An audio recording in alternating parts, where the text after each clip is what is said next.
Monkey, monkey, don't you know you gotta shock the monkey? Oh, hello. I'm back from my hiatus. Did you miss me? I'll take that as a yes.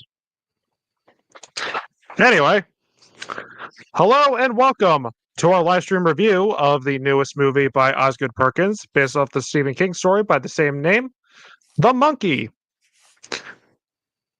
Alrighty. You know who we all are. You know the routine. Let's quit monkeying around.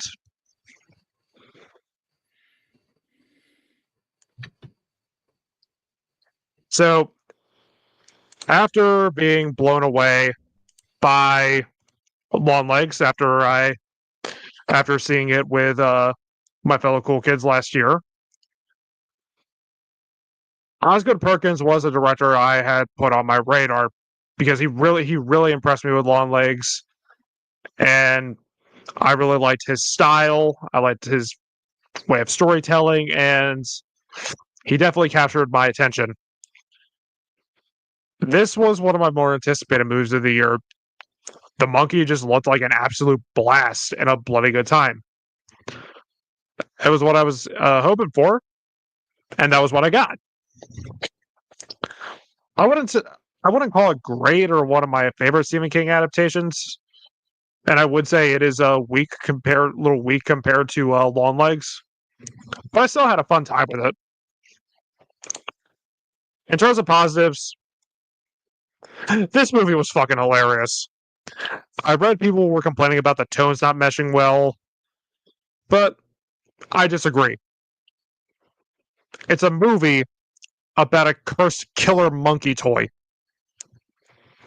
Is anyone surprised this is a horror comedy? I'm not. It's what I expected, and in my opinion, it delivered. All the murders the monkey commits are just so fucking over the top, entertaining, and gory. Just so many like decapitations, people getting shot with harpoons, like someone's head being shot off with a cannon, people being lit on fire. It's just the carnage candy in this movie is fucking gnarly. Speaking of the monkey, I liked the design of the toy. It looks creepy while also still looking like an innocent vintage toy. I also didn't mind the change of the monkey playing the drums instead of, the cymbals like in the short story.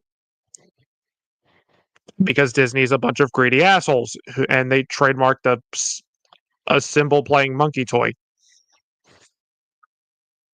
But I thought the drums were a little more effective, And I also liked the touch of like before it starts playing the drums, the sticks start spinning.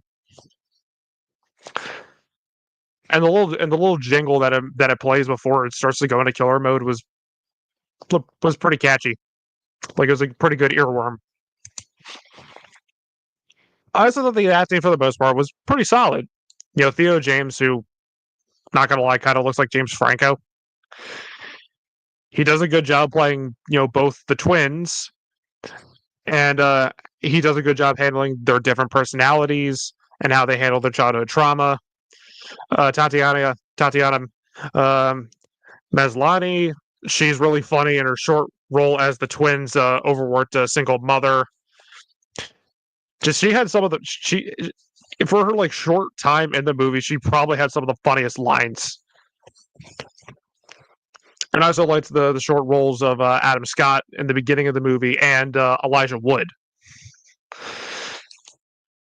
And I like some of the nods and Easter eggs to some of King's past works. He always, no matter what, like King always included Easter eggs in his stories. I'm not gonna lie, I kind of smiled when I noticed that the babysitter's name was Annie Wilkes. And I also enjoyed the themes of generational trauma and how different people handle it. Some handle it like you're still traumatized, but some handle it better than others. But now, why don't I love this movie? Uh, I thought the first, compared to the first half, the second half, once Hal is an adult and he's confronting the monkey again, outside of all the kills, it's not very interesting. I didn't really buy the chemistry he had with his son. I didn't really care for the bond that much. I think it could have been. I think it could have been a little bit better. And I thought some of the effects were really, really wonky. Some of the CGI didn't look that good. And there was a certain dream sequence where Hal's like looks like he's falling in like a pit, and it looks like something you'd see in like Photoshop or like a really, really bad green screen. Honestly, it kind of reminded me of that one bit from SpongeBob when Squidward, SpongeBob, Patrick are on the Flying Dutchman ship, and Squidward gets sent to that dimension. Like him falling, that's the vibes. That's the vibes I got from it.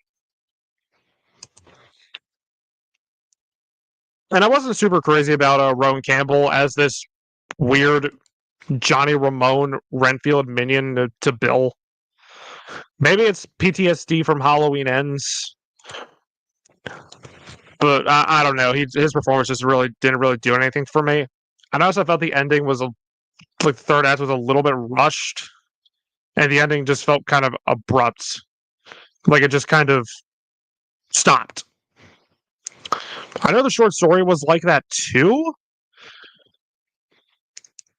but overall, while I didn't go completely bananas for this movie, I did find the monkey to be appealing. It's a lot. It's a lot of fun. It's a bloody good time. There are issues with some characters in the second half not being strong in the effects, but the movie it's still hilarious. It's suspenseful. It's well acted and directed. It just left me wanting a little bit more. It's not the level of a Long Legs, but it's still a fun enough time.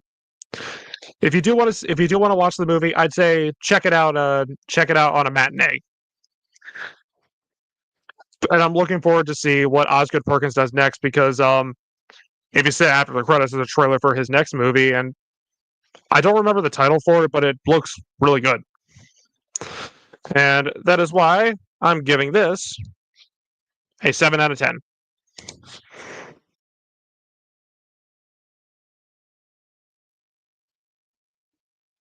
Okay, so I saw this movie with a packed theater on Thursday. I'm sorry, Friday night, and I had a great time watching this movie with a pack house theater. I was not expecting this to be as funny as it is. The trailers kind of gave you hints of tongue in cheek sense of humor, but this was a very fun, like just a fun, hilarious movie.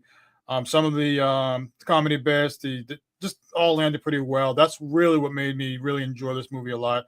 Um, the kill, I thought they had some really good kills in this. I think one of my favorite kills in this movie was the aunt where she got her head lit on fire and she's running outside and hits the mailbox. And my whole theater, including myself, laughed at that moment. You're not supposed to laugh, but this is kind of the movie it is, where like you're laughing at things you shouldn't be laughing. It just had this really good balance for the most part of like some seriousness, but also some comedy bits. It really did a good job.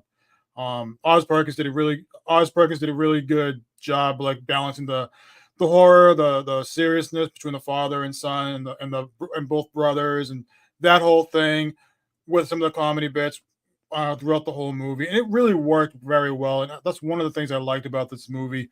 Um, Theo James, I've never really heard much of. I think he's been in some TV shows. I think The Gentleman.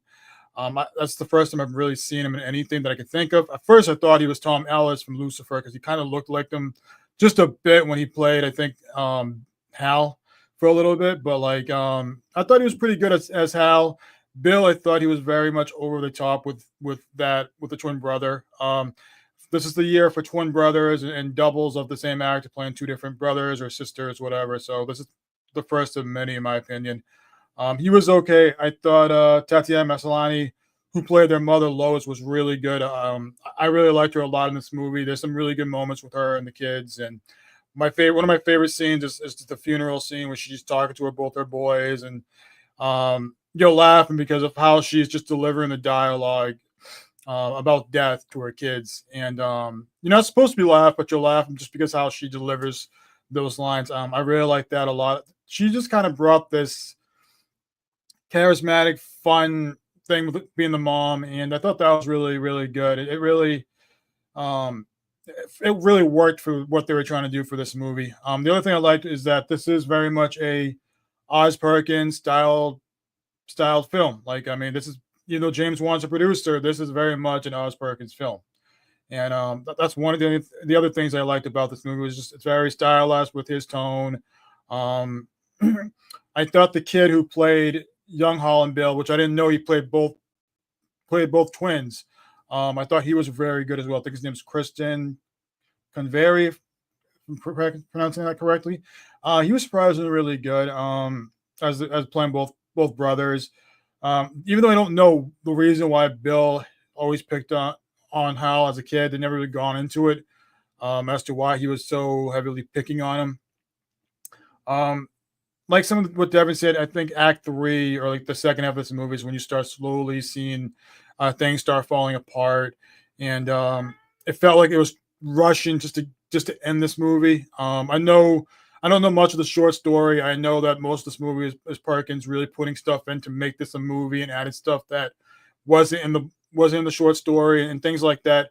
Um, but overall, the movie still worked. The other thing I would say, Elijah Wood's in this movie, and he's just wasted in this movie. You would think there's something they're setting up between, the stepfather and the father for Petey, but they just never went anywhere with it.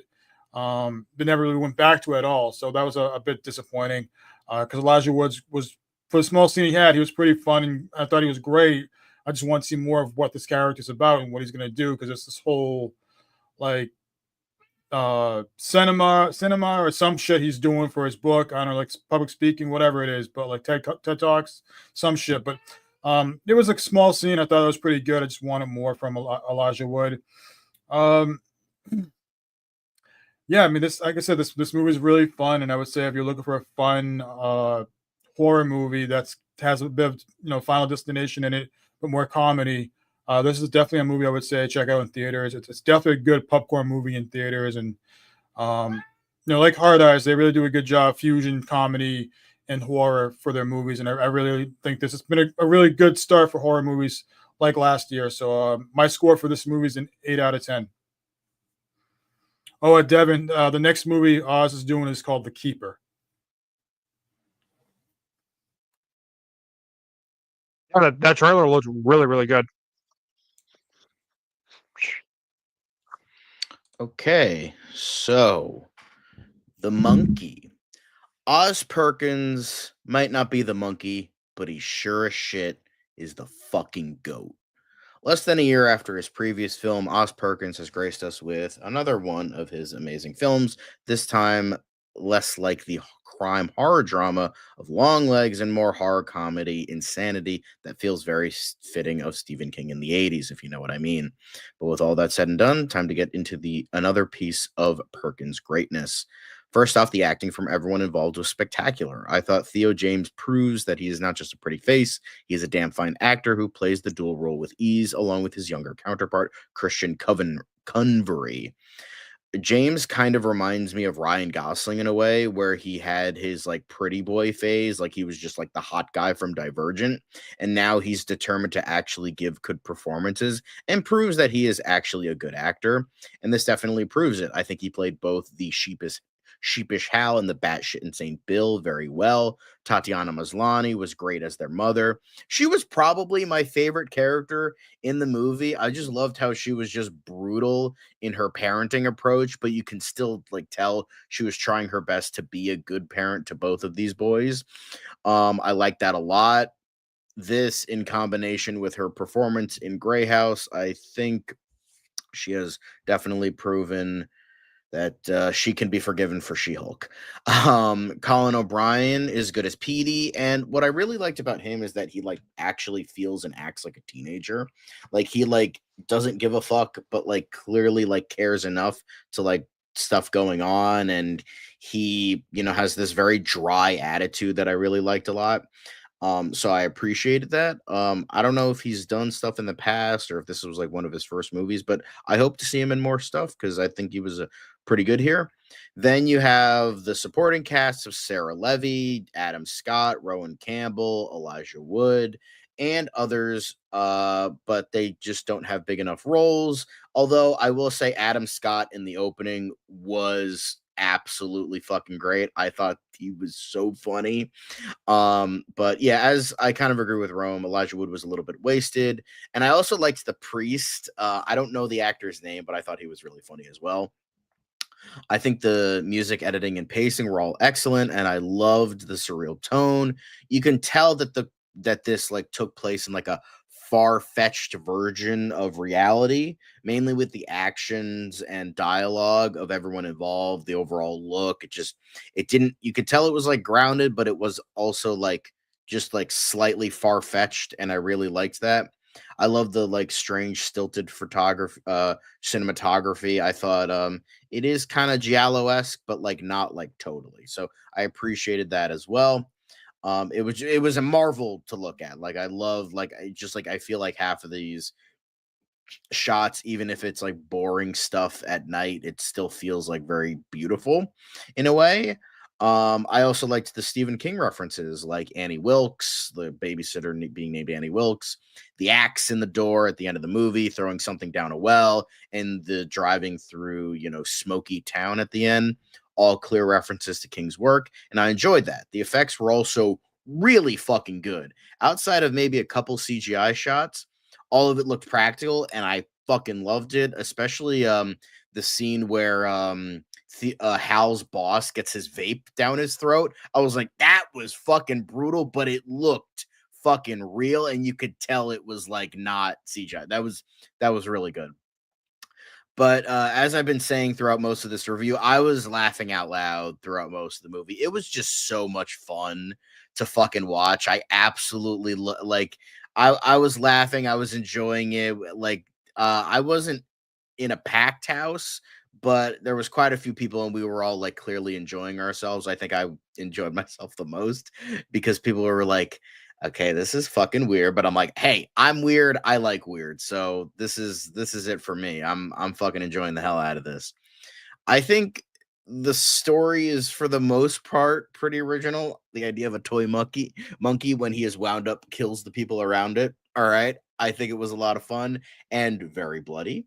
It is reminiscent of Final Destination, but it still feels like it's its own thing. The themes are nothing new, as it is about generational trauma and emotional baggage, and that has been something that it's been in a lot of movies nowadays. I would say I'm getting a bit tired of it, but the way Perkins executed it here feels almost fresh because of how like obvious it is.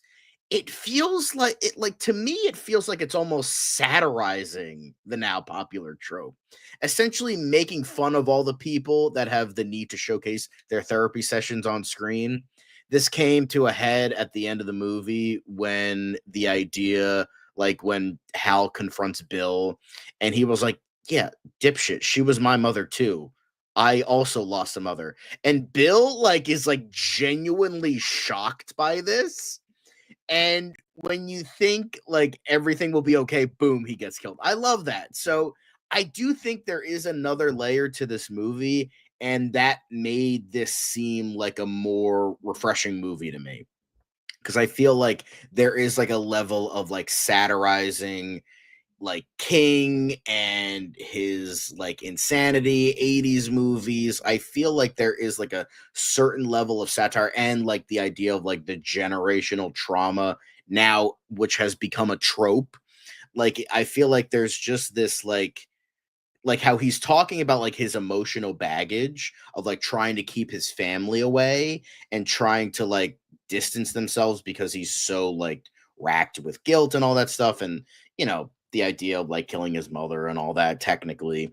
So there is all of that, but I feel like the way it's done, like I don't know, there's just like a sort of like meta awareness that I really liked, that I feel was there in the narrative, and as I said, I really liked that. But I love this movie.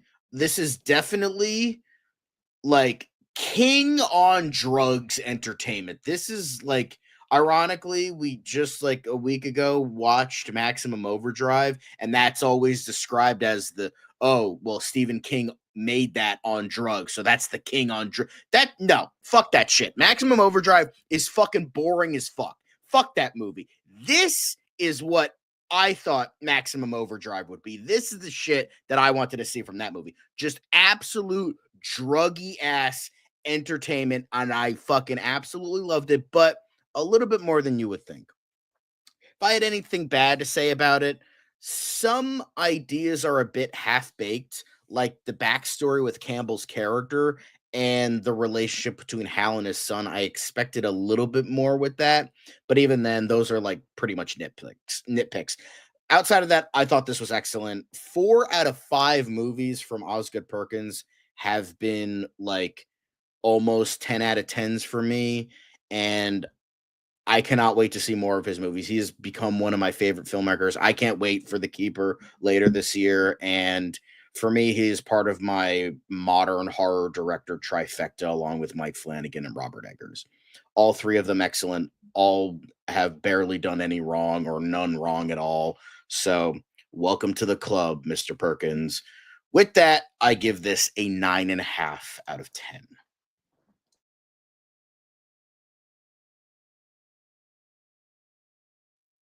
All right, ready, Mark?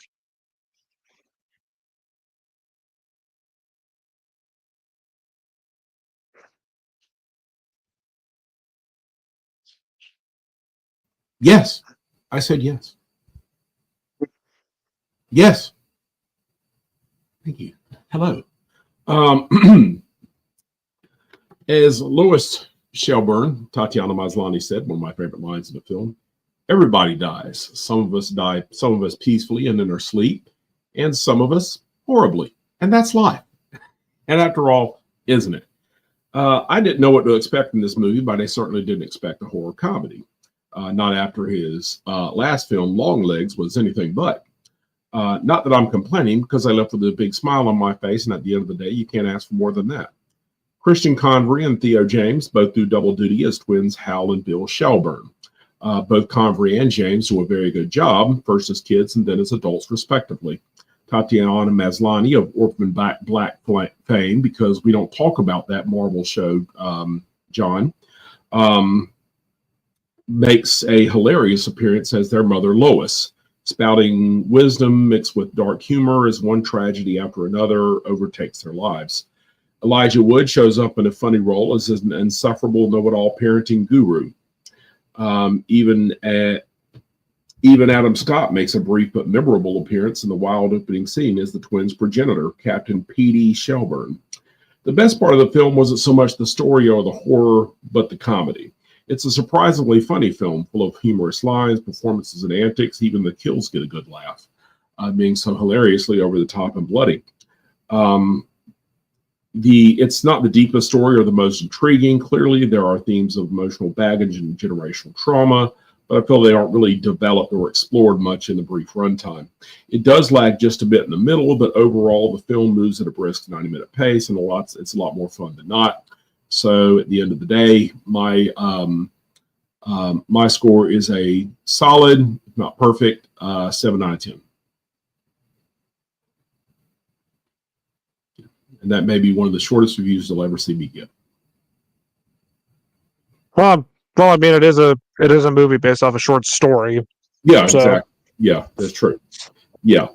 And, and that's fine for what it is. I mean, you don't really expect a film like that to be that deep, it's just a short, funny horror comedy, so, I mean, at the end of the day, that's I'm a huge lock on it, but I mean, I had a lot of fun with it, though. I mean, dear Lord, I mean, when the bus goes by at the end, dear God, I mean, I was just busting out laughing. Jesus. Oh, yeah. You see the Grim Reaper. Literally, I mean, they even reference it in there. He even referenced in there. And I saw, the horse from Revelation, that I saw a pale horse and the rider on him was death. I forget what that was mentioned. I think I don't know if it was the rookie priest who mentioned that, Nicolo Del Rio. He was the name of the priest, John, and Bess was the one. He was the priest, and the priest was absolutely hilarious. Dear God. Who didn't know Latin I thought we were gonna get more of him because when he was in the trailer, you thought you were gonna get a little more of him. Oh my God! Yeah, I could have used more of him. Dear God, Yeah. I mean, man, fuck, more death. Okay. seriously. Oh my God. What the fuck? Yeah, I don't care that it doesn't make sense because they moved to Maine. Bring them back anyway. Shit. No, that's the thing. The movie was just it was meant to have a fun time. Exactly. I did feel like this could have been made better for a TV series. I don't know. It just felt like this could have been because there's so much going on. Yeah. I thought I don't maybe know you about could a have made TV this show. TV. Like Maybe it's part of like part of like an anthology series. yeah, it's just something like Salem's Lot was in the beginning. Like Salem's like how Stephen King's first couple of movies were on direct to TV. Maybe this could have been a much more like TV movie, or you split it into a couple of halves or something. I don't know. You know what? It kind of does feel like an episode of like Tales from the Crypt or you know The Outer Limits or something wacky like that. Yeah, it's kind of Tales from the Dark Side. Yeah, Tales from the Dark Side. Yes, Tales from the Dark Side. I also like the exploding girl from the pool. That was fucking hilarious. My God! Oh my God! I died. I was so shocked. And a leg flies by. And he's like, "Okay, we're coming." My God! And I also loved at the very end of the movie where they're driving around and everything is just fucking like destroyed. Everyone's dead. And there's a fucking woman just casually walking with the baby carriage on fire. I know. And they're just ignoring it. They don't even comment about it or nothing. Nope. Oh God. Yeah, that's hilarious. And another funny death is when the uncle gets fucking trampled. Yeah. And then you just see like his guts on the ground. So they unzip the sleeping bag and you see nothing but just oh God. He got stomped on so badly they couldn't even identify him. He looked like bean soup. My God. But no, I was surprised to see Oz Perkins as playing the uncle for a short time. I'm like, oh shoot, okay, like he's in this. And I do appreciate how this movie isn't trying to explain why the monkey is cursed, why the monkey's evil, where did it come from. Not everything needs an explanation. It's just, oh, this thing's cursed, and it's a bringer of doom. That's all you need. I mean, I wouldn't mind them explaining the rules of what this like of the monkey. Like, okay, what happens to the person who winds it in the back? What happens to that person? How does it chose or decides who to kill? Just maybe give us a little more rules of this cursed monkey. I would have been okay with that. So I was more curious about like what's what exactly is this monkey? Because for a while I thought maybe it was just a possessed demon because the teeth kind of show more of a demonic look. So I thought maybe it was like a possessed demon or something, because we see a young Hall cutting him up and we see blood and some blood and everything. So this was not just some toy; it was something more. So I like that. I do like that we got a little more of like, is it a demon? Is it a possessed demon possessing a toy? Is it a curse object? What exactly it is? So it left it open for interpretation to the audience of what exactly it was. See, because when Adam Scott's in that pawn shop, you see like the mouse chew on that line. Yeah. Which causes the guy to get harpooned. It's talking about a great death to start the movie.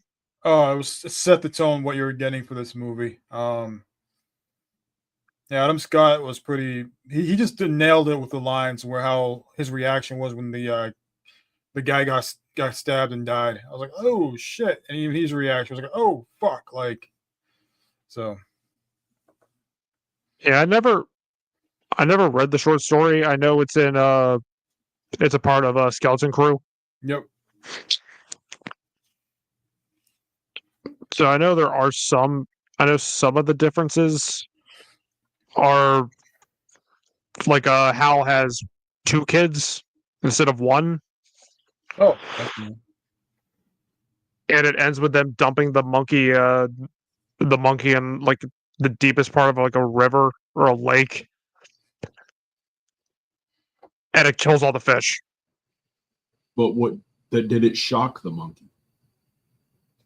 No, they didn't. They didn't shock the monkey. They didn't monkey with the monkey. Did they spank the monkey? Well, they threw it against. Well, they threw the monkey. So they beat the monkey. Weekly appearance. All right, Kaylee. Hi.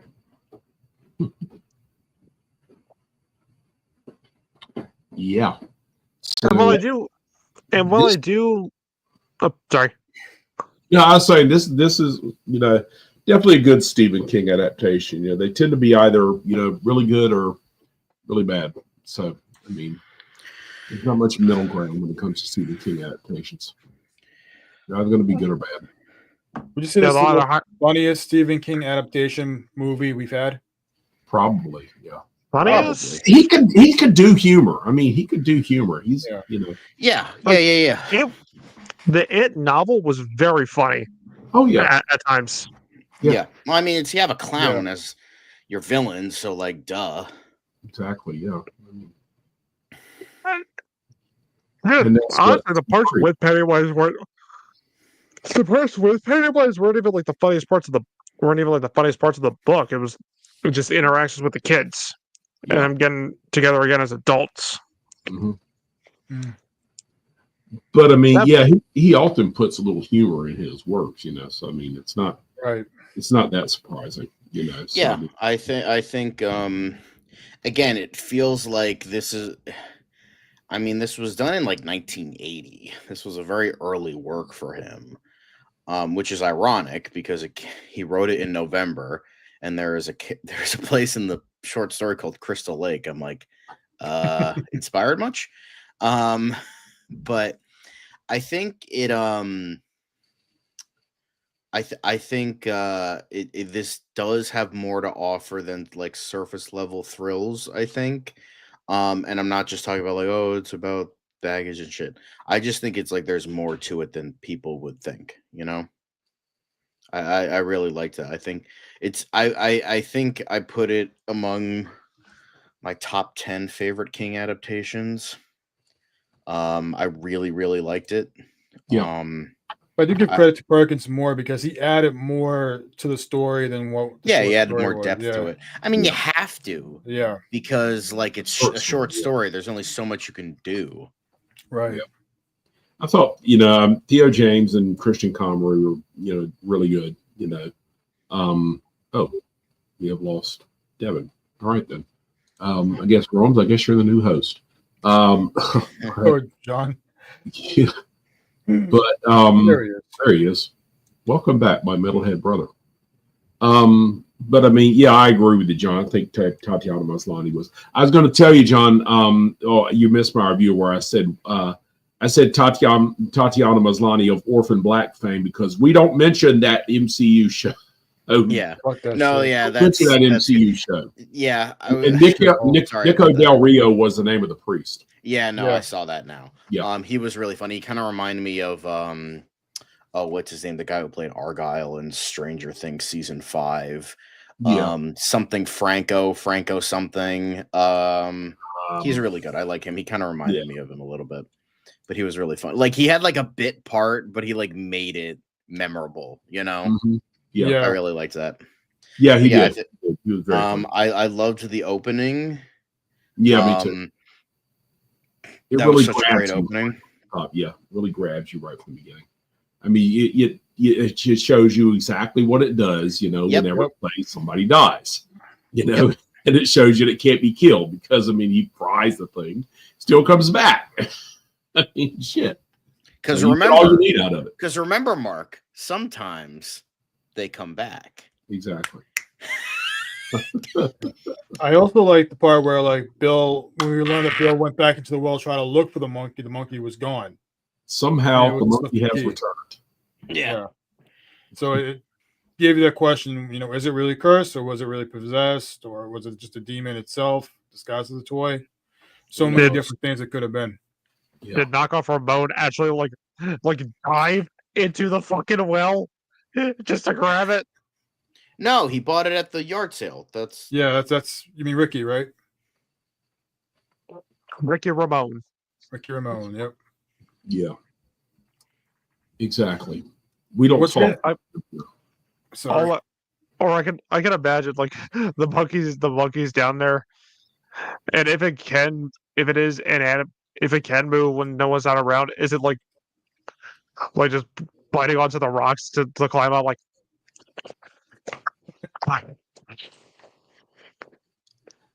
I think it just teleports, Devin. Yeah, You never know. There could be more to a toy monkey. There's more to a toy monkey than meets the eye,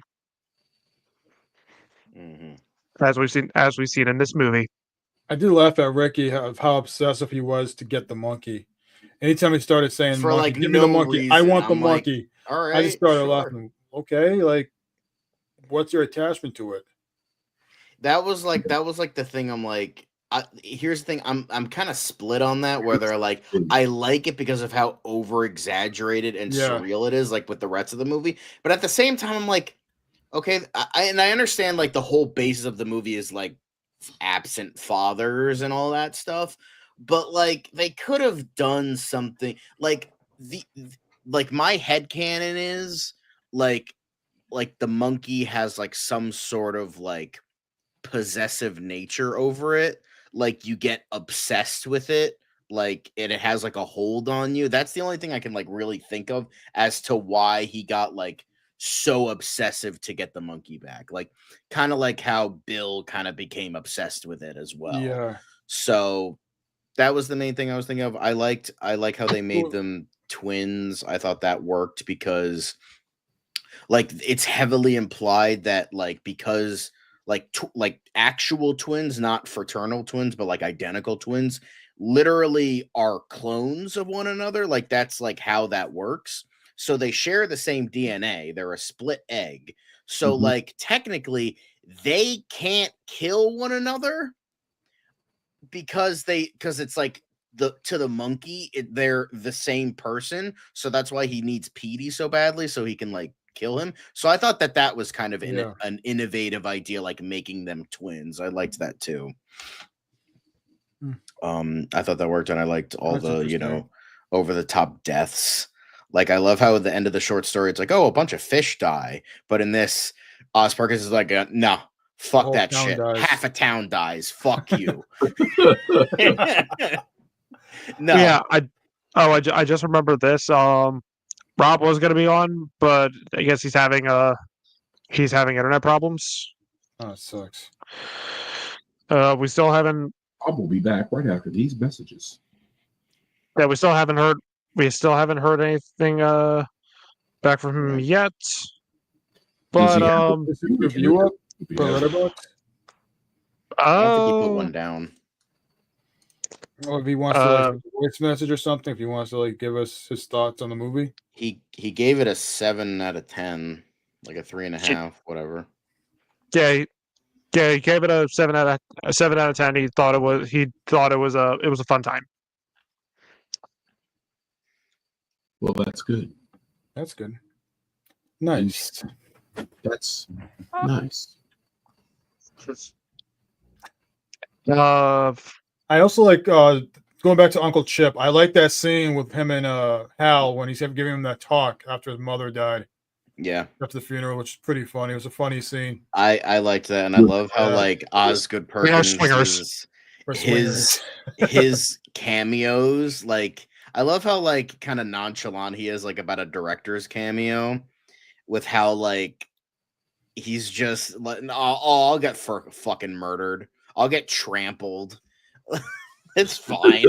Like he gets fucking like he looks like fucking chili soup or whatever the fuck when they open up this. I'm like, that's like I love it when like a director like doesn't take the fucking thing seriously. I'm like, that's great. That's great. I love just the scene of like the kids of Bill and Hal twirling the monkey to find out who's gonna die next, and then they just jump to the scene of Uncle Chip dead.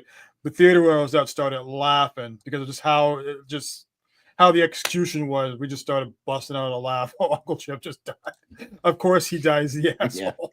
Yeah. The funny And then he thing was is, complaining how he died.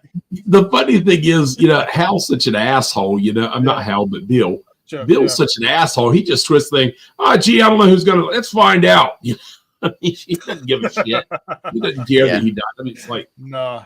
Dude starts manually controlling the arms, which is gonna make shit worse. And a small thought that detail was I funny. noticed was that the monkey actually looks genuinely pissed for being tampered with. Yeah. Oh Don't yeah. funk with the monkey. And somehow flipped them over. Don't which is monkey pretty with the monkey. hilarious. gotta beat that monkey.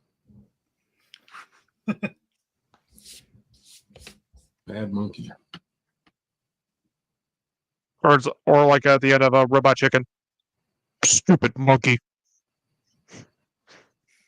Monkey. Sure. Monkey. Another death we didn't talk about was the real estate agent who got blown away.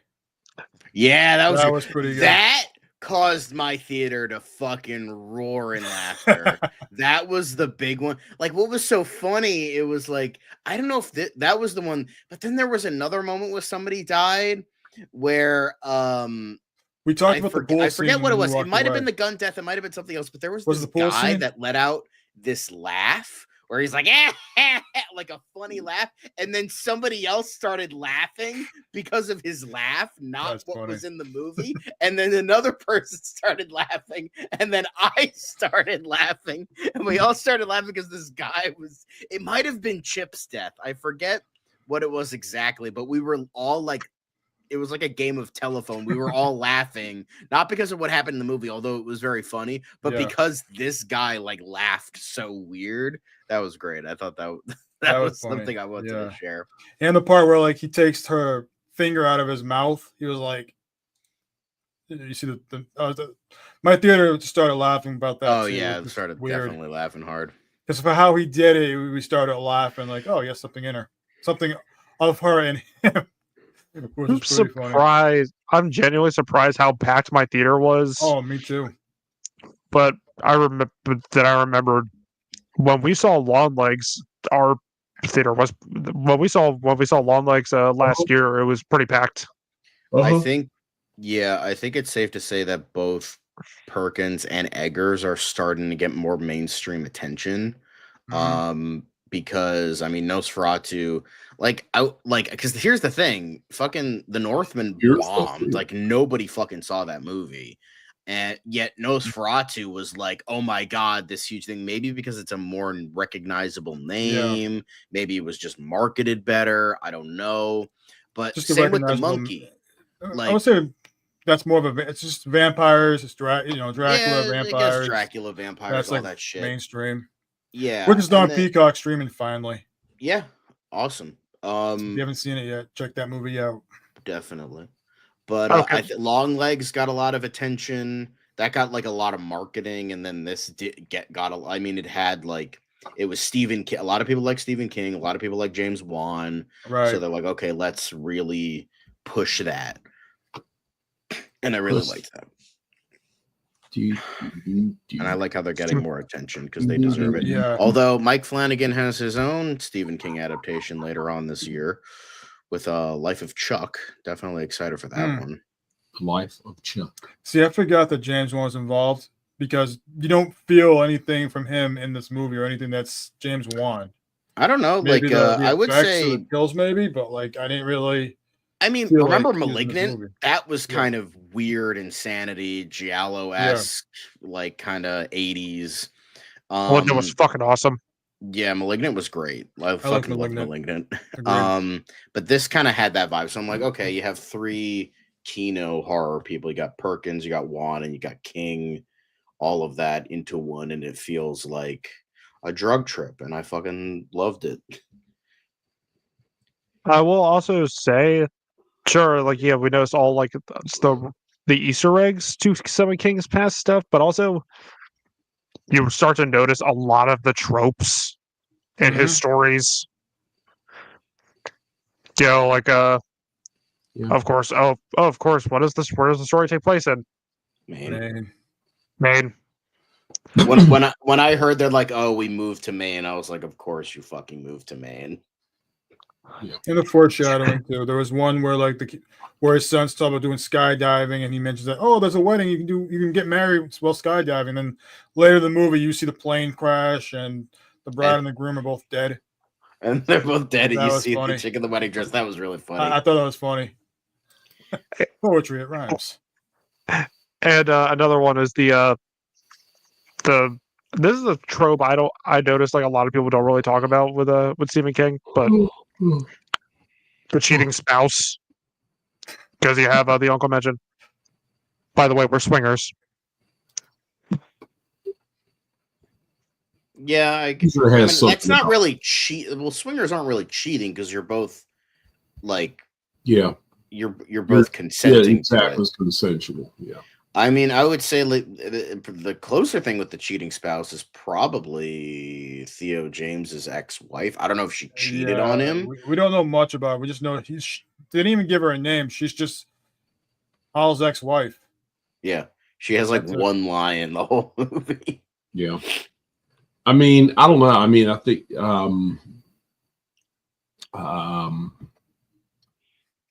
divorce is one, Yeah. So divorce is one. Get a lot of Alcoholic. Yeah, alcoholic. The writer. Yeah, the writer. Rednecks, anti-religion, the person with Past supernatural powers. Mm-hmm. What else? Oh, it's another kill that we didn't bring up. His Hal's manager who dies from like his vapor. Oh yeah, no, I talked That about was that. Yeah. oh, you did? That sucks. Yeah, That sucks, man. I thought it was a weak kill though. I didn't really like. It was just okay. He just died because he choked on his own. But vape. I liked the effects that came out of it when you see like the vape pen fucking bulging out of his neck. You could tell it was like like that, cartoonish, yeah. I liked that a lot. Yeah, I didn't care for his manager at all. There's that scene where like him and Hal were talking. He has to go pick up his son or something. He's like, "You have a son?" It's supposed to be funny or something, but just nobody really cared for it. Yeah. I will say I thought it was like kind of I love how like totally like high he was, and I'm like, I don't know. I just feel like that made me laugh because it's like you have this guy who's clearly younger than the retail worker who's a manager, and he's just like this dude who's fucking high, and I'm like, yeah, that's about retail in a nutshell. Basically, yeah. So I liked that. I don't know. I thought that was a little funny. Now I wouldn't say it was like a great scene or anything, but it made me chuckle. That's kind of like Eric Andre. Yeah, it's the same thing. I mean,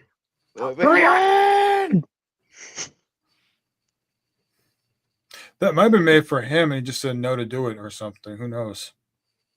That role. Who knows? Something I do want to bring up is, and you guys probably know where I'm going. They played a trailer for this new movie from Neon coming out. And no, it's not Hell of a Summer. It stars Dave Franco and Alison Brie. It's called Together. It's a body horror movie. The trailer looks so fucking cool, and the premise sounds really, really interesting. They show you they show you stuff, but you don't really know what's going on, which I like. It's like a show and tell teaser. You knew at the end, oh, it's a body horror, but like I see what you mean, Devin. It did look good though. Yeah, and the plot too is interesting. Like it's a couple actually being like stuck together. So we should get some gnarly body horror out of that. What do you think, guy? How would you guys rate? John, I see you've already done one. So let me go ahead and ask, how would you guys rate Stephen King adaptations? Say top 5, because I mean there's too many to talk about, dear Lord. I've seen like 42 of them. Top 5 for me. Number 1 is Shawshank, because of course it is. Number 2 is Misery. Number 3 is Doctor Sleep. Number 4 is Gerald's Game, and number 5 is Dolores Claiborne. Fucking underrated as fuck. Watch Dolores Claiborne. That movie is so fucking. I agree. That's a great movie. A great book too. Great book too. Yep. Heck of a book. But I don't know. For me, it's kind of hard. I mean, The Shining is up there, of course, and probably my favorite. Although I know it's one of your least favorites, John. Oh yeah, that was. Yeah, that's had bottom for a while. That's my third least favorite. Actually. Yeah, it's only behind Graveyard Shift and now Maximum Overdrive. Maximum Overdrive is now the worst Stephen King adaptation I've ever seen. But I mean, Carrie would have to be up there. Shawshank Redemption, Misery. God, fifth would have to be. It's got to be a toss-up between Doctor Sleep, Gerald's Game, Dolores Claiborne, and The Mist. I mean, those are all. The Mist is. Stand by Me. Probably Stand by Me. Stand by Me is great. The Mist isn't top 5 too. For me, but it's top 10. You know what? I might have to say the original It. I still love the original. Yeah, the original It's great. Yeah, haven't seen it. I love the original It. Yeah, me too. Yeah. So I mean, I'll say that. What are we talking about? Like favorite like King adaptations? Yeah, top 5, whatever you can think of. The Outsider is also really, really good. The Outsider is really fucking good. That miniseries, I was surprised with how good that was. Mm-hmm. Yeah. 1408, Stand by Me, all really good. Yeah, I would say some of mine. Some underrated ones are Sometimes They Come Back in The Night Flyer. Those are really good. Yeah. Mm-hmm. I mean, I really love. I mean, I don't really have a top 5. I'd say the few that I think of is like the 90s one. Pet Sematary is another one. Mm-hmm. Shawshank Redemption is another one. I mean, there's so many really good ones. Carrie's another one. Some of mine was Green Mile part of it too. Did he have anything to do with Green Mile? Yeah, he did. Green Mile was one of them. Yeah. The Green Mile. That one yet. It's fucking long as fuck. So still on. That's a great one. I mean, I actually read that my mother sent me because it came out in serialization, so she would send me each part as it came out. And Salem saw another one too. The really, really good, really good story. No. Silence, dog. So, some of mine are Misery is probably my favorite. Out of me, Pet Sematary, The Shining, Doctor Sleep, Gerald's Game, Shawshank, the original Carrie, Creepshow. Creepshow's another one. I liked Dead Zone. Yeah, Christie's a lot of fun. Mm-hmm. It, like, as you guys know, the original It with Tim Curry was the very first horror movie I ever watched. Yeah. Uh-huh. Yep. So Stephen King changed my life. Yeah. I mean, look, boom, I got Pennywise tattooed on me. But now we talked about like some of like the best ones. What are some of the worst ones? Besides Maximum Overdrive. Maximum Overdrive, Jesus. I already mentioned Maximum Overdrive. Graveyard Shift is fucking terrible. I'm sorry. I fucking hate The Shining. I tried to watch it multiple times. Sorry, I can't. Like, The Dark Tower is fucking terrible. Thinner is not good. Bag of Bones is not very good. Needful Things isn't that great either, but those are like the really bad ones for me are Maximum Overdrive, Graveyard Shift, The Shining, and The Dark Tower. I'm sorry, but you've thrown off the Emperor's groove. That's for the Shining. Yeah, Nick, it sucks. Fucking get over yourself. Thinner is not good. Not terrible. I don't think it's terrible, but it's just not good. I don't think it's as bad. I mean, I don't like the original Children of the Corn. No, that one's okay. It's not great, but it's okay. I thought the remake was horrible. Yeah, it's okay. Yeah, the remake is garbage. I think the recent ones I could think of were pretty good. That's probably the worst Stephen King adaptation I've seen. I've Yeah. seen bits and pieces of it. It's just bad. Yeah, the remake is terrible. I mean, you don't Which have any. one? There's two of them. What?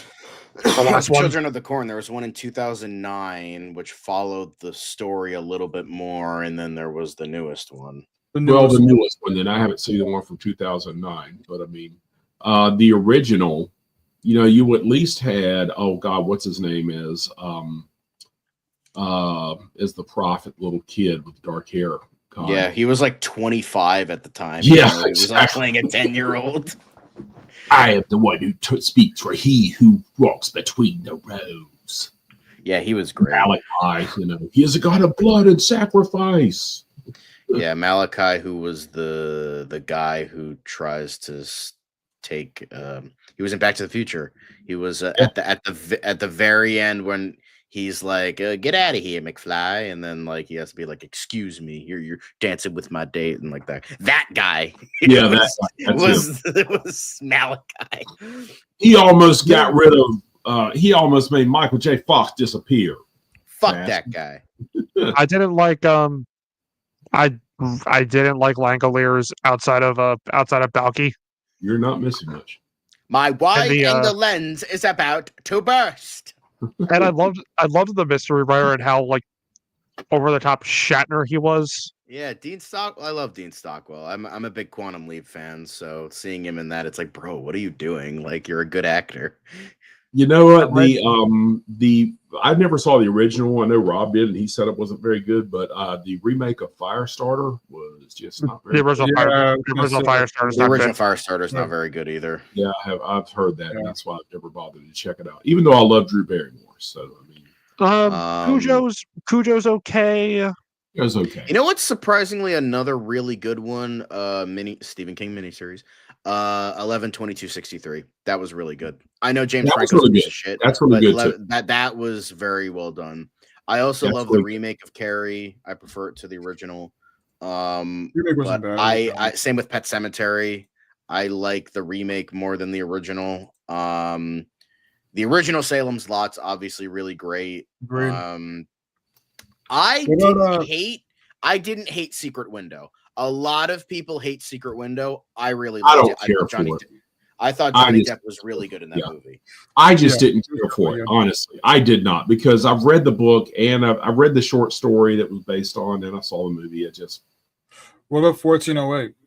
1408 was good. I've read that story and seen the book. That was very interesting. That was really good. Dreamcatcher wasn't good. The shit weasels. That's a mixed bag. I didn't hate the new Salem Slot. I thought it was just okay. I kind of did. Yes, we know. I hated the CGI vampires. And I don't like how like they just went back to the whole like, ooh, spooky Nosferatu look for Barlow again. Like, bro, the book he was just like he just looked like an old guy. Yeah, they did that for the Salem Was a Lot miniseries remake with Rob Lowe. Rutger Hauer played Kirk Barlow. He had a really cool look to him too, like his old like Victorian look. I think he gave him a little goatee. Really cool. I haven't seen it, but I've heard it's okay. Like it's not as good as the original, but it's not, it's not that bad. Oh, and you know what else is underrated? Because it's technically Stephen King, not at the time because it wasn't revealed yet, but The Running Man, great stuff. Has nothing to do with the book, but I don't give a fuck. Top 10 Stephen King. I agree. Schwarzenegger's the man. I tried reading the book. It was so boring. Yeah, it's very different. The Running Man, dude. There was like 5 like fucking chapters of him just sitting in a room doing nothing.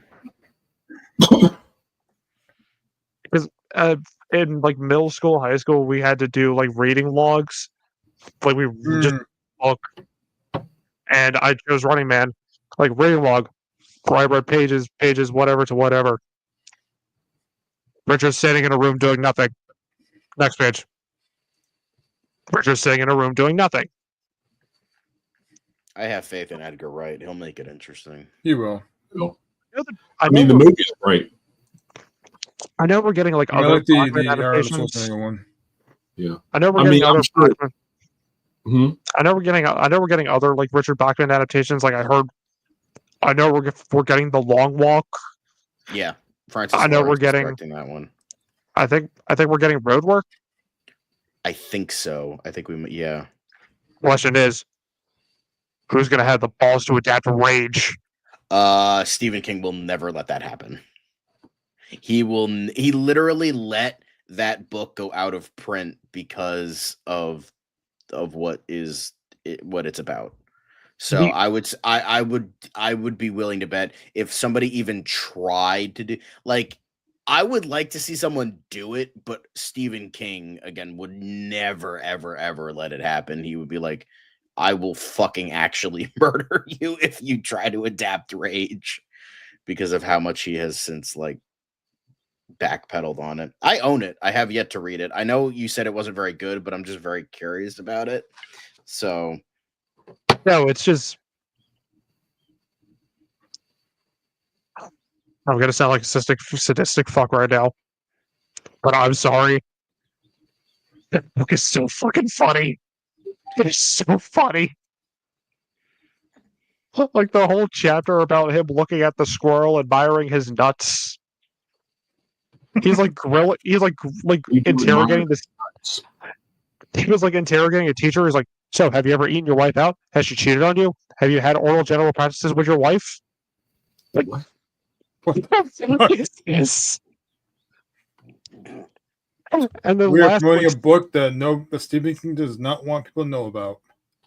and this, and I think like the last sentence of the book is, "I'm tired. Good night." Stephen King always has something about sex in his books. Cocaine's a hell of a drug. Always something perverted. I also tried reading Tommy Knockers too. I couldn't get into it. yeah, that was one of the books that Stephen King doesn't remember writing. The fart knockers. That's too funny. I will always have a soft spot for Silver Bullet because I saw it when I was a kid in the theater. So. That was good. It was okay. Like I thought Corey Haim was cute. Gary Busey was one. I literally guessed who the werewolf was not even 3 minutes into the movie. I'm like, oh, it's the priest. 100%. Because it's Stephen King. And of course he'd make the bad guy a priest. Yeah. Do you think anyone would ever adapt do you think anyone would ever adapt Girl Who Loved Tom Gordon? Never even heard of it. I've never seen I didn't see the new Eyes of the Dragon. I think they are adapting that one, aren't they? They are? I don't know. I thought I heard that. Wait, Mark, what didn't you see the new one of? I didn't hear you. The Stand. I saw the original one back in the day, and it was okay. The original Stand was okay. I was curious about the new one. I've heard it's like, oh, it's fine, but then they cast Amber Turd and Ezra Miller in it, so I'm like not watching that. And Marilyn Manson. Oh my god, like every fucking piece of shit. Like, goddamn. But he did. He's missing. Just throw them all in. Got a chair thrower, a domestic abuser, and a rapist. They all walk into a bar. They all walk into a Stephen King adaptation. Yeah. Oh man. And King's the bartender, and he says, "Hey, you're a piece of shit. Want to be in my movie?" Sure. Well, it's a series. It's a mini. It was like a 10-episode miniseries, which makes sense. It's just like, it's a shame because they fucking cast Alexander Skarsgård as Randall Flagg. I'm like, fuck you. I want to see this so bad. Yeah, but seriously, I also fucking hate so many of the people in this. That sounds really fucking good. That sounds perfect. He sounds perfect for Randall Flagg. I think I read Mr. Mercedes. I watched the show. I read that. I thought the show was really good. Brendan Gleeson was great. Harry Treadaway he plays Mr. Mercedes. He was so fucking good in that show. He was excellent. I would say I would watch the show just for him. He, like, the rest of the show is good, but he was in those first 2 seasons fucking excellent. Absolute, just one of the best performances out of any Stephen King adaptation I've ever seen. Period. I loved the line where he's like writing like the confession. He's like, kids wear kids wear lead boots. Wear lead boots when it's raining. These lead boots are called a conscience. I have none. Like, that's such a chilling fucking line. Yeah, Nice. like they really, and he wears a really Pennywise mask. understood. Yeah, they really understood like the mind of a serial killer. Like it, like really, really fucking worked, and I really like how they did that. I also liked Holly Gibson, like who they got to play her. She was really good in that. But yeah, overall great show. Luckily, they adapted all the entire trilogy before it got canceled, before the fucking streaming service ceased to exist. So that was good. But I was still kind of secretly hoping for a season 4 because it was just that good. It was just genuinely a very good series. And I still stand by, like you guys know, of course, I'm the Stand by guy. Me? You stand by, and then I said stand by me. Bad I mean, beginning. Stand By Me is one of my absolute favorite movies of all time. That movie to me is perfect. Great stuff. I Yeah, still- Stand By Me is great. I still say, like, in terms of the only proper way to adapt it as not a movie is just you got to do like a full show, just because there's so much ground and so much lore you got to cover. You can't do in like 2 movies. But I mean, honestly, he did a great job though. Rob Reiner did a great job of that.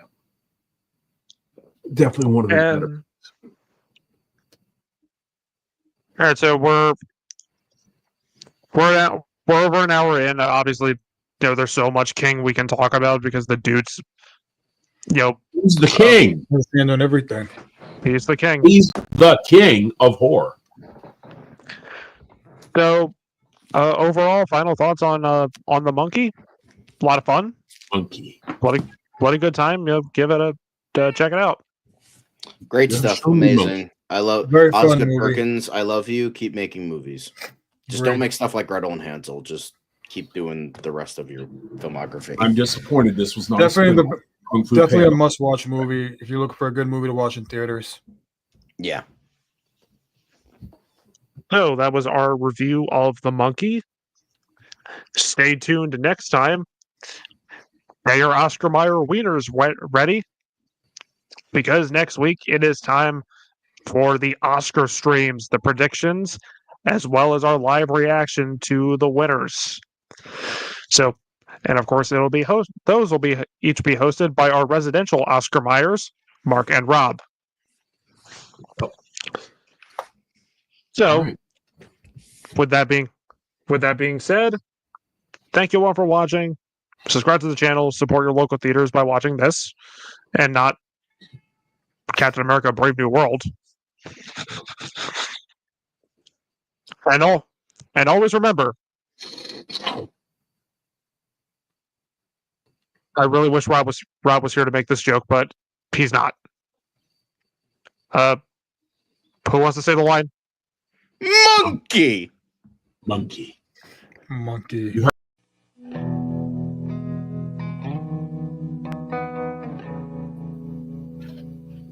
Once again, we have brought light into the world. You're welcome.